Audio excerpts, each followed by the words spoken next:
Hello everyone, Tingo5 back with some more Pokemon Rumble. I know I said in my last video that this was supposed to be up a week ago, but I just had like the busiest week of my life. Well, not really, but it was really busy. But either way, I have it now, and we are taking on the second to last dungeon of the S grade, starting off with the Ponyta, which is a pretty bad idea because, as you can see right now, this is the Bright Beach water dungeon, and fire Pokemon are not usually a good choice for a water dungeon, but I don't know, Ponyta is, or Rapidash, it's probably Rapidash, I'm not exactly sure, to be honest, but whatever it is, it's holding its own for now, but its health is got pretty low right there, so I'm looking to switch out to one of these Pokemon I just got, and I choose Poliwrath.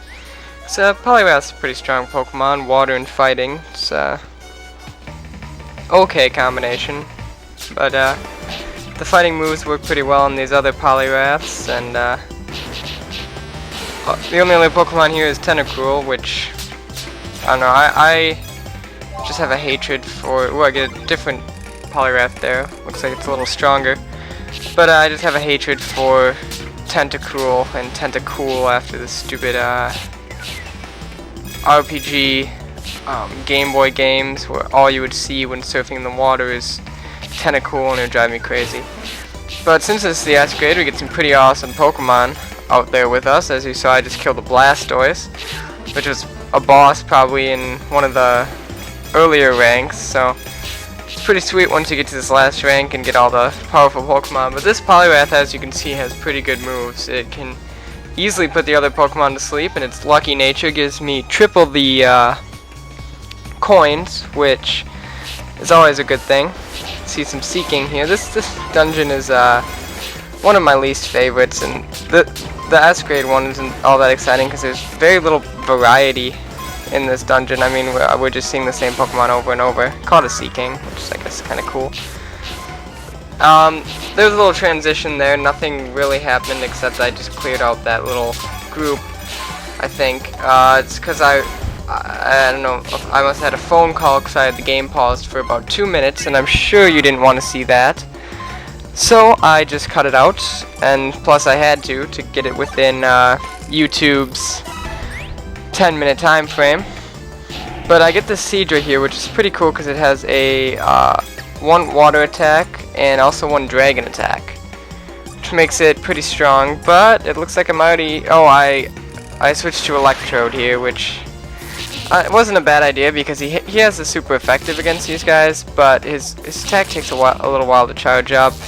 But he is pretty quick, which is a good thing. So I can catch. I miss that Blastoise again and again and again and again. I hate it when the Pokemon run away because I want to kill all of the Pokemon or make them faint or whatever you want to call it in the dungeon. I don't want to leave any sitting there, but I don't want to waste all my time trying to find him. So here we start seeing some variety. We see some Starmies and some Dugongs, and as if you remember from earlier parts, Dugongs are actually pretty good in this game. I don't know if I have any Starmies, but I know I had some Dugongs that I used, and they usually have some pretty good attacks, especially when they have ice attacks, because ice is a very good type. It has a good range of super effectiveness. I got Dugong there, and it's just a very useful type to have on a team, I guess, battling team. I mean, that's obviously more for the actual RPG Game Boy games, which they just announced the 2 new ones, white and black, I believe, if I remember correctly. But either way, I like ice Pokemon, and they're very useful. I mean, I wish when I played through Platinum, I didn't have an ice Pokemon in my party, and I wish I did once I got to the Elite Four and was fighting against Garchomp. Wish I had an ice Pokemon, but I didn't. But I ended up beating it with a Floatzel, which is pretty exciting, I guess.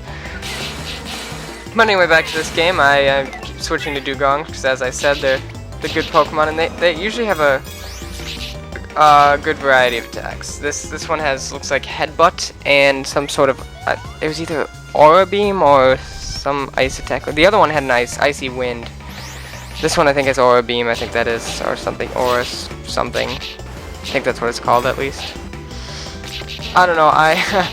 To be honest, I haven't played this game in a while, so I kind of forgot a lot about it. I have been playing Heart Gold, though. I'm not very far in it, unfortunately. I only beat the second gym, but I'm enjoying it a lot.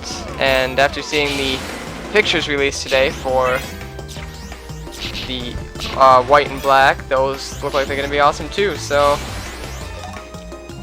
I mean, I just enjoy it. I was on I think I mentioned in my last video, I went on vacation and I played Heart Gold almost the whole way there, and it was pretty awesome. The Pokemon franchise, even though it seems like they they do just kind of repackage the same thing over and over and over again, they make enough changes to make it still fun. After, I mean, I've been playing Pokemon and Pokemon cards, Pokemon games since I was, God, even before I was in first grade, so it's been over 10 years at least that I've been playing Pokemon games, and I mean, I still enjoy them a lot.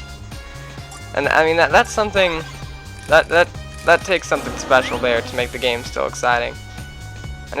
But anyway, here's the boss. I'll stop talking.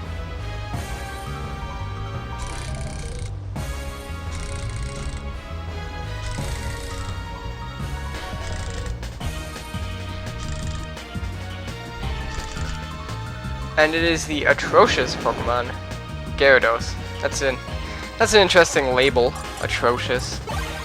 And I switched to Charizard to this Charizard because he has both dragon moves, which I think Gyarados is set up as dragon in this game. He should be. I don't know why he wouldn't be.